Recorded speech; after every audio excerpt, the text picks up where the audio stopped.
Hey, and welcome back to my channel. So today we're making some salmon croquettes, and this is my method of making it. There's different methods and different ingredients that you could put in yours, but this is just what I put in my salmon croquettes because I had this on hand. I started off with two different types of peppers, red pepper as well as the kind of orange pepper, and that's because, well, yellow pepper. I'm trying to make sure that I am adding as much fruits and vegetable to my food intake. And so this is just an easy way to do that, to kind of sneak it into the salmon croquettes. Super easy, rough chop them up. Added some garlic as well. And then I added some onions. Now I could rough chop this and then just add it to your ground salmon or canned salmon.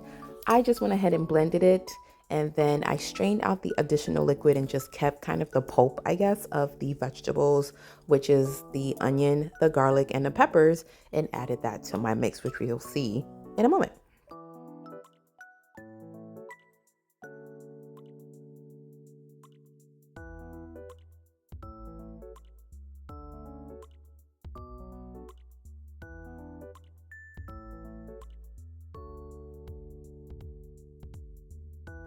So these are all of those veggies I mentioned in that blender, or rather in the cup that goes into the blender.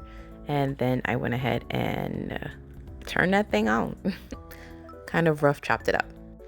Once that was done and I strained out the liquid, I had it set aside, and this is the salmon I used. I got it from Aldi's. You can see salmon has a lot of protein and of course omega-3, so great for your entire body. Once you take the salmon out of the can, this is how it looks. There's a little bit of skin on there. There are bones in there, right? So you want to be careful. And I used my gloves and just started kind of taking out the parts I didn't want to utilize, which of course are the bones.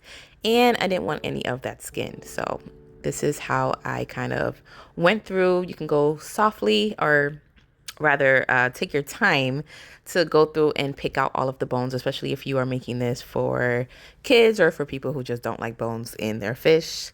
Just gently go through and take out the bones, take out the skin if you don't utilize it.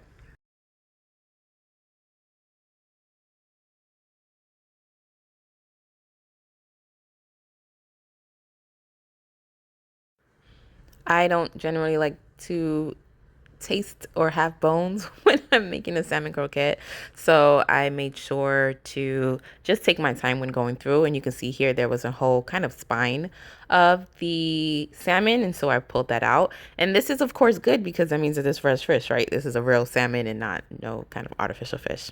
In any case, once you're done, it'll kind of look a little bit like mush because I, again, went through like a fine tooth comb looking for bones. Then I added one egg. And this is the pulp mix that I was talking about. I strained the excess liquid so that my mixture is not liquid. But again, you don't have to make it into kind of a paste like this. You can just chop the vegetables and add it in. And these are all of my seasonings.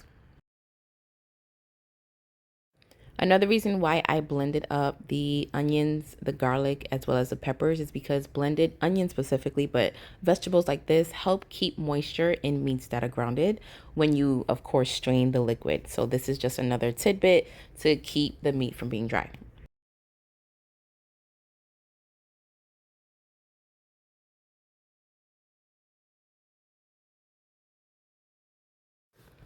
Now you can definitely switch up the seasonings as you like. These are the ones that I like adding when I am making any type of kind of patty. Even if I was making a salmon burger, this would probably be likely the same seasonings that I would add in that I had in my cupboard. So you want to season it to flavor however you see fit.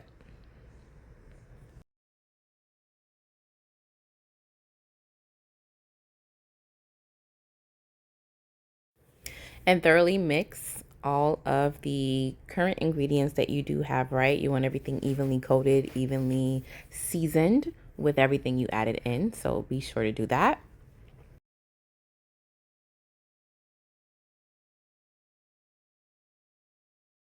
And I added salt at the end because I actually forgot to add it earlier. So I made sure to do that. But don't forget to add some salt. Your next adding is going to be either breadcrumbs or panko. I added about a fourth of a cup of panko, which is breadcrumbs. You can also do cornmeal, which is a traditional way of making the salmon croquettes, and then about a tablespoon of flour as well, just to help everything bind together, and moisture.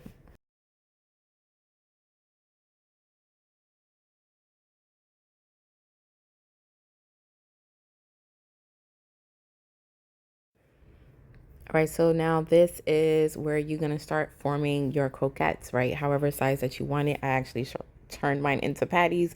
You can make it more elongated to make it a proper croquette. This would be a great time to also have kids kind of jump in, put on some gloves, or use their hands to make the salmon croquettes, right? Super easy. You kind of round it around in your hand. You can make it more long way if you'd want like a traditional croquette, or you can kind of make it almost into like mini patties like I did here. Now this one can made about 6 salmon croquettes, so if you have a family you can get about 2 cans and kind of double the recipe to have it for dinner. If you are making this as an appetizer, then you can just make the 1 can and do half the size, right, so that everyone can get a little bit. Now to a pan, I added some oil and heated that up. Once the oil was to temp for frying, I added 4 salmon croquettes at one time. It took about 4 to 5 minutes on each side, and then it was beautiful golden brown. Thank you so much for watching. Let me know if you tried it, and I'll see you next time.